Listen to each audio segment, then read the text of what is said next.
Hi guys. Okay, let's get into the mentor text. I'm taking this mentor text example. It's called The Husband's Promise from this book right here. It's The American Indian Myths and Legends, selected and edited by Richard Erdos and Alfonso Ortiz. So this is from the Tiwa tribe, I want to call it, the Tiwa Nation. This tale is from San Juan Pueblo in New Mexico. Is a graceful variation on the same theme as Deer Hunter and Corn Maiden. So it's called The Husband's Promise. There lived in the village of San Juan a young man, Capian, and a maiden, Willowflower. These two were deeply in love, and on the day of their wedding they promised each other that as long as they were alive they would never part. The couple built a home on the edge of the village and lived happily together for 3 moons, until one day the lovely maiden became ill. The young husband did everything to help her get well, but instead she became worse, and in a short time she was dead. The young husband was despondent. He could not understand why she had to go so soon, after she had promised that she would never leave him. When many moons had passed, however, he was learning to live with his grief. At night he did not have much to do and would usually visit his parents. One night, as he was walking back across town to his own home, he noticed a light burning in the distance beyond the village. For several days he saw the light shining at the same spot around midnight, and it began to bother him. Even during the day as he worked, he would think about it. One night he said to himself, "I must go to see this light and find out what it is." It took him about an hour to reach the place, and much to his surprise he found a house there. Frightened, but curious to know who lived in it, he decided to peep through the window. He was astounded to see his lovely wife.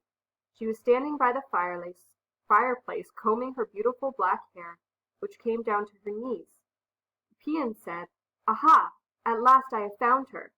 The light was kept burning for me to see. Why didn't I come before? And I wonder where she is going all dressed up." Now his wife finished combing her hair and was putting on her snow-white moccasins. "I must speak to her before she leaves," said Capian. Up the stairs he went, standing in the only entrance to the house. He saw her poised to ascend the ladder that led to the rooftop. "What are you doing here?" she said immediately. Before he could reply, she added, "You might as well come in."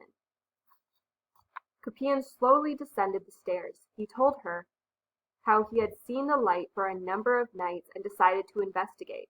"If I had known you lived here," he said, "I would have come sooner." "Well," said Willowflower, "you can't stay any longer. You must go." "I don't understand. What are you thinking? Remember the promise we made when we got married, that we would never part? And now that I've found you, I will stay." Angrily, Willowflower replied, "You cannot stay here. You do not belong with me, and until your time comes, you cannot be with me. Go, before it's too late." Capian insisted on staying, and this led to a long quarrel. At last Willowflower said, "All right, you can stay for the night, provided that you are a man." "I am a man," retorted Capian. "In that case, you will stay with me until the morning, and if you are still here then, I will go home with you to the village. Do you agree?" "Yes, I agree," said Capian. Willowflower prepared a bed on the floor, and they both went to sleep. About 3 o'clock in the morning, Capian was awakened by a pungent odor that stung his nostrils. It was coming from the body of his wife. Soon Capian could no longer tolerate the odor of rotten flesh. Slowly he got out of bed and put on his clothes. He said to himself, "If I leave before she wakes, I will be free." Very quietly he went up the stairs. Just as he reached the last step, Willowflower woke up and cried, "Come back, you coward! You have failed to keep your end of the bargain, and now you must pay the penalty." Capian was not yet ready to join the people of death, so he jumped off the rooftop and ran toward home with all his might. But Willowflower was swift as the wind, and in no time she was out of the house and running after him. As Capian came to the Rio Grande, he met the old medicine man from the village, who was on his way to the mountains in search of game. The old man said, "What's wrong, my son? Are you running away from someone? You look as if something awful has happened to you." Capine could hardly talk, but he finally managed to gasp, "I'm running away from Willow Flower." "So you are," said the old medicine man. "You've never learned to mind your own business, and now this has happened to you. Old medicine man, you must help me. You are a powerful one. Send me where Willow Flower can't catch me." The old man said, "There's no place on earth that will hide you from Willow Flower. I'll shoot you into the sky, which has plenty of room for you to run. Come, jump into the shaft of this special arrow." Capine did as he was told. "Capine, are you comfortable in there?" "Yes, old man." "Get ready. Now I'm going to shoot you into the sky where Willow Flower will never catch you." Twang went the old medicine man's bowstring, and off into the sky flew Capine. With Capine on his way, the old medicine man returned to his own trail. A few minutes later he met Willow Flower. "Good morning, my child," said the medicine man. "Where are you going?" "I'm running after Capine. Have you seen him?" "Yes, I talked to him near the river a few minutes ago." "You are a powerful one.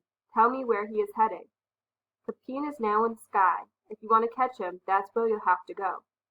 "Please shoot me into the sky with your strong bow," said Willow Flower. So the old medicine man put her into one of his special arrows and shot her to the sky. To this day, Willow Flower is chasing Capine. Tonight, if the stars are out, just look to the west and you will see two bright ones about a foot apart. The first is Capine, and the one behind is Willow Flower, chasing her husband. So this is an interesting take on the lover's journey, but it still has a lot of the main parts that you would see in a lover's journey. It has, well, it doesn't really have them meeting, but it does have them coming together. So this is kind of coming midway through, but it does show the challenges that, and one of the major challenges is death. And one of the other major challenges and things that are keeping them apart is the fact that she is dead and he is not ready to die and be with her. So he runs away, but she is angry with him for running away and not being a man like she asked him to be, and he said he was. So he chased after her, and they were kind of doomed to forever him to be running away from her and running away from death, really, and her chasing after him. So that is an interesting take on the lover's journey.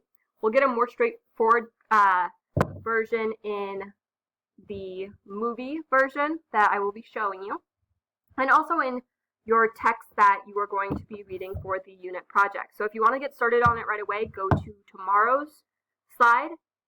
Sorry if you guys can see the background. You can't really, but you might be hearing hail right now because it's right now it's April 9th, even though I'm recording for April 16th. So it's hailing outside like crazy. So if you hear that, that's the hail. And it's also really why it's really dark in here, even though it's only 2 in the afternoon. Because it's hailing like crazy. I wonder if you can see it. Can't really see it. But you can see that my porch, which is usually brown, is white right now because it's covered in hail. So, anyway, so that is the mentor text example. Let me know what you think if you want to, or if you're confused at all. And like I said, if you want to get started on doing your project 3 and finding your reading, go to tomorrow, where I will have a link for you guys full of stories that you can read for the lover's journey. All right. Have a good day.